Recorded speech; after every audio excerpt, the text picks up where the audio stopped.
China की horoscope को deeply analytically और एस्ट्रोलॉजी के हिसाब से समझा सकते हैं? श्योर सो अगर मुझे ऐसा लगता है कि अगर हमें इंडिया की एस्ट्रोलॉजिकली सक्सेस चाहिए तो हमें अपने प्रतिद्वंदी के आत्मा तक जाना पड़ेगा। ठीक है, तो अभी हम चाइना की कुंडली पे बात करते हैं। तो चाइना की जो हॉरोस्कोप है वो है हमारी कैप्रिकॉर्न लग्न की, मकर लग्न की। ठीक है, उसमें चंद्रमा बैठा है जो कि हम स्क्रीन पे देख सकते हैं। और जो लग्नेश है शनि, ठीक है, वो बैठा है 8th हाउस में, सूर्य की राशि में, लियो में। तो इसका मतलब ये होता है कि जो चाइना की गवर्नमेंट होगी, फर्स्ट ऑफ ऑल वो एक कम्युनिस्ट गवर्नमेंट होगी। ओके, ठीक है, वाई? बिकॉज शनि आ गया। अब शनि क्या होता है? गरीबों का मसीहा, लेबर्स का।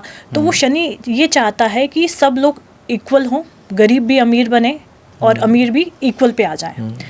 पहली चीज़ ये तो शनि का कैरेक्टरिस्टिक हुई गवर्नमेंट की।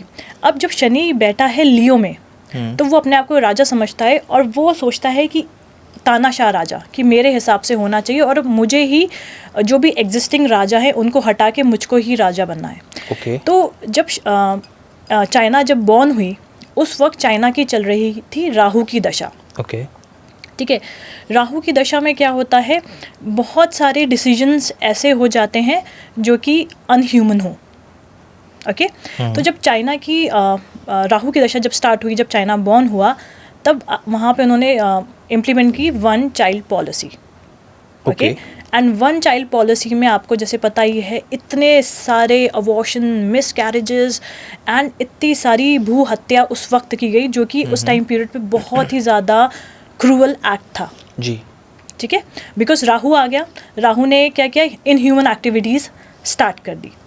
अब इनके हॉरोस्कोप में हम जाते हैं तो जो 3rd हाउस में, 2nd हाउस में इनकी एक्वेरियस राशि है, जो कि धन भाव बैठा है, धन का भाव का स्वामी शनि अगेन बैठा है 8th हाउस में। अब ये क्या करता है कि इनको कैसे पैसे कमाना है, मतलब मेहनत से तो कमाना है। लाइक जैसे पाकिस्तान का था, राहु बैठा हुआ था तो हमें कुछ नहीं करना, हमें ब्लैक मनी आता रहे और ये सब होता रहे। बट चाइना का यहाँ पे क्या है, 2nd हाउस में एक्वेरियस राशि है, शनि बैठा है 8th हाउस में, तो मेहनत से करना है लेकिन हमारा काम गुप्त तरीके से चलता रहे। तो उन्होंने जो भी मेहनत करी, जो भी स्ट्रैटेजीज बनाई, पूरे वर्ल्ड को बताए बगैर गुप्त तरीके से उन्होंने करते रहे। अब जब उन्होंने गुप्त तरीके से करा तो जब 8th हाउस होता है वो डिफ़िकल्टीज़ का भी टाइम होता है और थोड़ा सा बैड नेम का भी टाइम वो होता है, क्योंकि 8th हाउस गुप्त स्थान हो गया, बहुत ज़्यादा नेगेटिव प्रचार का भी हो गया। तो अब क्या हुआ, जैसे चाइना ने अपना राहु के बाद फिर जुपिटर की दशा आई, जुपिटर की दशा में उसने मैन्युफैक्चरिंग, एक्सपेंशन, सैटेलाइट्स, कम्युनिकेशन, इन सब पे वर्क किया। फिर शनि की जब दशा आई तो उसने फिर वर्क करना स्टार्ट किया, क्योंकि 8th हाउस में था, फिर उसने अपनी स्पाई पे काम करना स्टार्ट किया और अपने पास ऐसी टेक्नोलॉजी लेके आया, जैसे फॉर एग्जांपल अमेज़ॉन नहीं चल पाया चाइना में, वाई, लेकिन उनका इंटरनल अलीबाबा चला। क्यों चला? इसलिए चला क्योंकि जो 10th हाउस होता है वो उनके देश का भाव होता है, बिजनेस का भाव होता है। उसमें बैठा है शुक्र, वर्गोत्तमी होके लिब्रा राशि में बैठा है।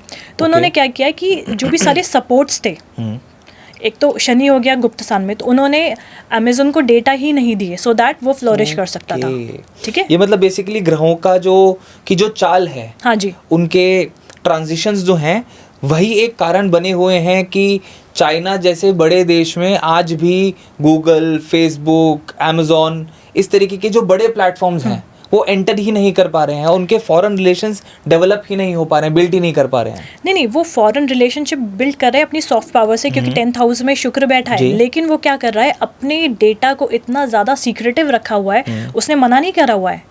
लाइक फॉर एग्जाम्पल ऊबर वगैरह भी अलाउड है चाइना में, बट ज़्यादा वहाँ का लोकल चल रहा है, राइट। तो उसने स्ट्रैटेजिकली ऐसे करा हुआ है कि हमारा नाम होता रहे कि भाई हमने तो सबको अलाउ करा हुआ है, लेकिन वो डेटा ही किसी को नहीं दे रहा, तो वो बिजनेस कोई भी इंसान कैसे करेगा। तो इसकी वजह से अलीबाबा चल रहा है बट अमेज़ॉन नहीं चल रहा।